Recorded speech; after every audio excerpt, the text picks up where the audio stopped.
Spectral resolution is a way of characterizing or describing a sensor that's used for remote sensing based on the amount of light that is recorded and how that light has been sliced up into smaller bands or more images that can be sensed. I know that may not make sense just yet, but hopefully it will by the time we're done this section. So let's have a look at spectral resolution and how we can think about it, how we can explain it. If we have the surface of the Earth that we're going to do our remote sensing on, we have our light source, in this case the sun, and we have our sensor that's based on a satellite. So light bounces off of the Earth to the satellite sensor. Okay, so if we just measured the amount of sunlight that's reflecting off of the surface of the Earth, and this would be just one cell, one small square of land on the ground, we could say that either there's a lot of light being reflected or not a lot of light being reflected. If we just think of sunlight as just this white light, this one thing. So we're not talking about different colors of light. We're not dividing things up yet. We're just like, think of it almost like, it could be just like a black and white image, right? A black and white photo is that all you can say is that something is either dark or it's light.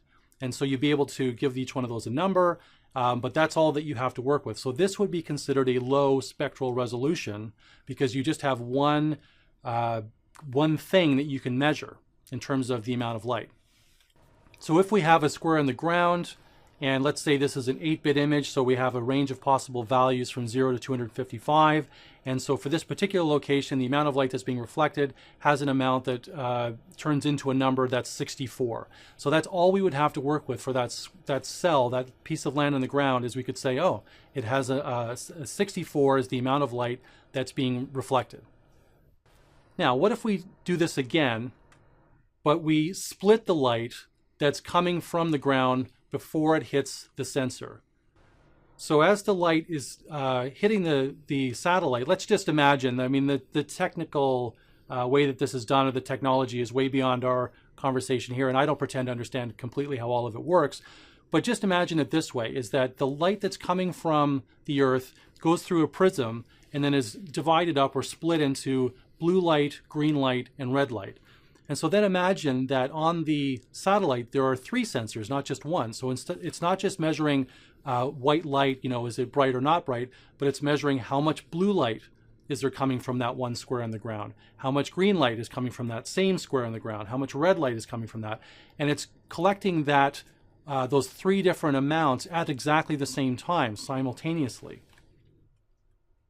So now we have 3 different portions of the visible spectrum: blue light, green light, and red light. And now we can get 3 different values that we can work with based on the amount of light that's being reflected. So blue light, green light, and red light. And so for this particular cell, this is just an example that we could say that there's not a lot of blue light being reflected, so it has a low value of 24. There's a fair amount of green light, so it's a higher value of 85. And there's an in-between amount of red light that's got a value of 37. What's interesting, though, is we can also do this with light that's not visible to us, in this case, infrared light. So now we could actually have, as we have here, 6 different combinations or possible combinations of light. So we have blue light, green light, and red light, but we also have near-infrared light, mid-infrared light, and far-infrared light. And just imagine it exactly the same way, as even though we can't see it, the sensor can, and it can sense it, and it can record numbers for that. And so now we can have a value for that same square in the ground for the near-infrared, the mid-infrared, and the far-infrared. And so the point of this is that we now have 6 possible numbers that we can use in combination to try and identify something on the ground. And what we're hoping for, the whole premise of remote sensing really, is that different types of objects will reflect light differently.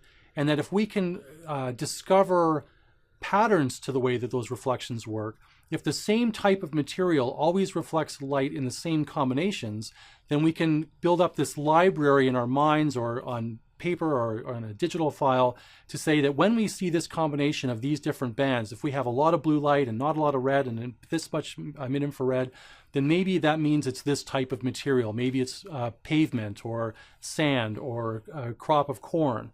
Okay, so that's really the importance of spectral resolution, is the more of these wavelengths that you have to work with, the more likely it is that you're going to find a unique combination that's useful for identifying different types of objects. So I should mention at this point that the blue, green, red, and so on are referred to as bands.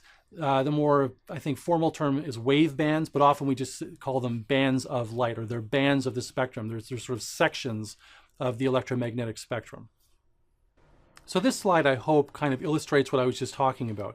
If we have our source of light, we have incident radiation coming and hitting an object, some of that is going to be reflected, some of it's going to be absorbed, and some of it's going to be transmitted, right? That's our radiation target interactions. So objects can reflect and transmit and absorb invisible light just as much as they can with visible light.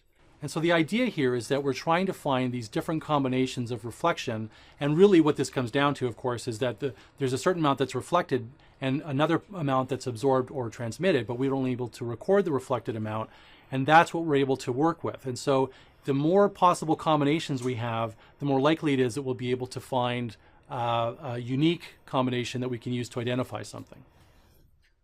Let's just have a look at this part of the spectrum here a little more closely. So here's our visible and infrared. These are the bands that are typically sensed. This is kind of a generic version of it. It really depends a lot on the sensor. There's lots of different sensors out there that are designed for different purposes. So for now, let's just kind of look at this. If you're curious or you're wondering, I'm basically basing this on Landsat 7, but just think of it as sort of a generic example. Okay, so we have our blue, green, red, near infrared, mid infrared, and far infrared.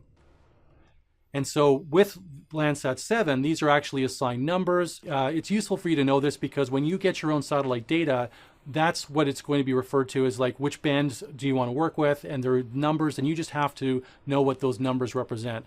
So Landsat 8 has a different numbering system because they added extra bands. Other satellites have different numbering systems. As you get to work with them and become more familiar with them, these numbering systems will become more second nature to you. It's just a fact of remote sensing that that's how things are referred to. So if we think about that prism that's splitting up our beam of light into separate waves or wavelengths, so we have blue, green, red, and so on, remember, what's happening is that there's actually a sensor for each one of those, and those sensors are capturing the same square on the ground at exactly the same time. So we have 6 versions of the same location.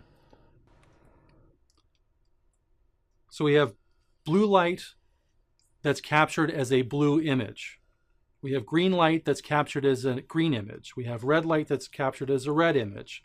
And we have the same thing for near infrared and mid infrared and far infrared. And the whole idea here is that one of the things I want you to really get out of this is that these are taken simultaneously, okay? So there are 6 versions of the same location at the same time. Now, what might be confusing to you if you're not used to kind of thinking about things this way is I just finished saying that this is an image of blue light and this is an image of green light.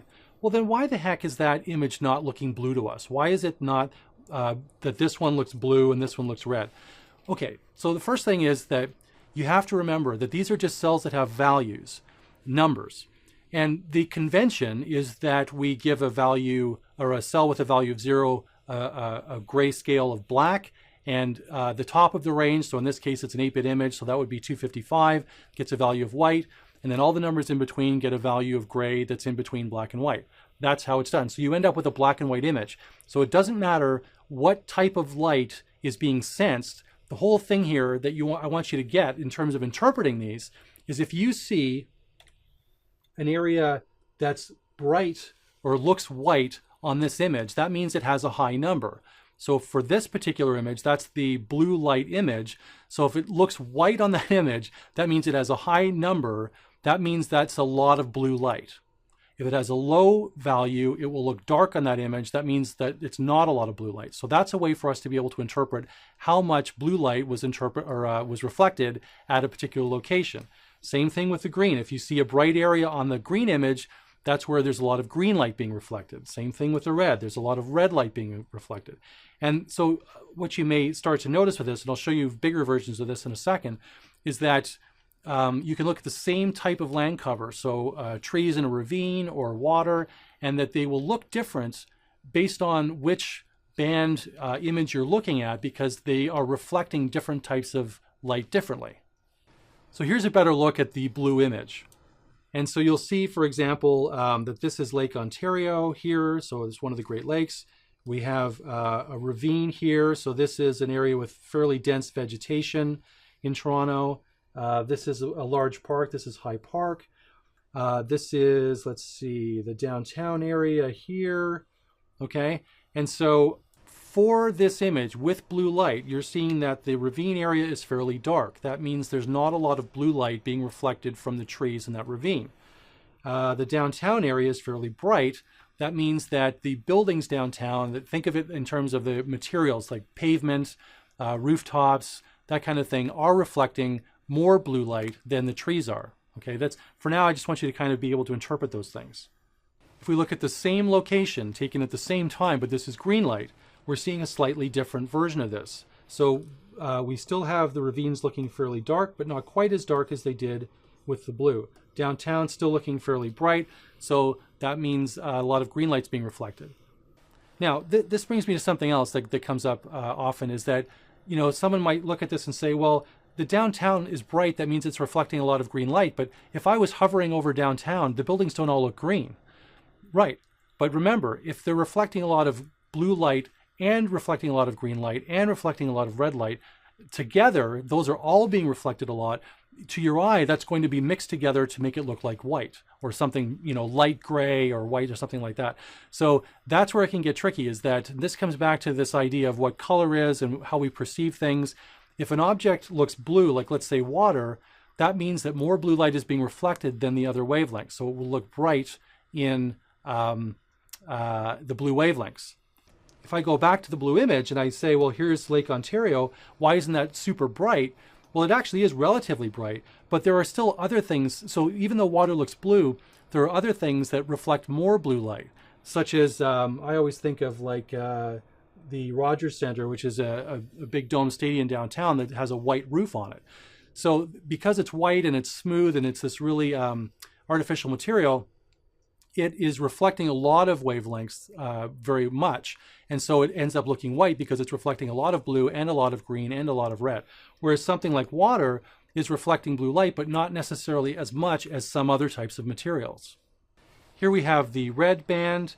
So you're seeing that the vegetation is fairly dark. That kind of makes sense because vegetation tends to absorb red light. The areas downtown are looking fairly bright. So these are all visible wavelengths, the blue, green, and red. Look what happens when we look at the near-infrared image, though. If you look at the same ravine, same vegetation, in this image, they actually, those areas look quite bright. That's because vegetation reflects a lot of near-infrared light. It's a really good band for mapping vegetation for that reason. And conversely, the areas that are water, like Lake Ontario, absorb near-infrared light very well. And so it's really good at detecting areas with water in them because they will always have really low values in the near-infrared band. So vegetation can have quite high values, water can have low values. Let's keep going. Here's the mid-infrared band. That looks quite different than the near-infrared band. Here's the far-infrared band. Same thing again. That looks different. So the whole idea here that I'm trying to get you to see is that because we have these different bands to work with, the whole thing we're trying to get at is, can we identify combinations of those bands for something like trees versus grass versus pavement versus water, different land cover types.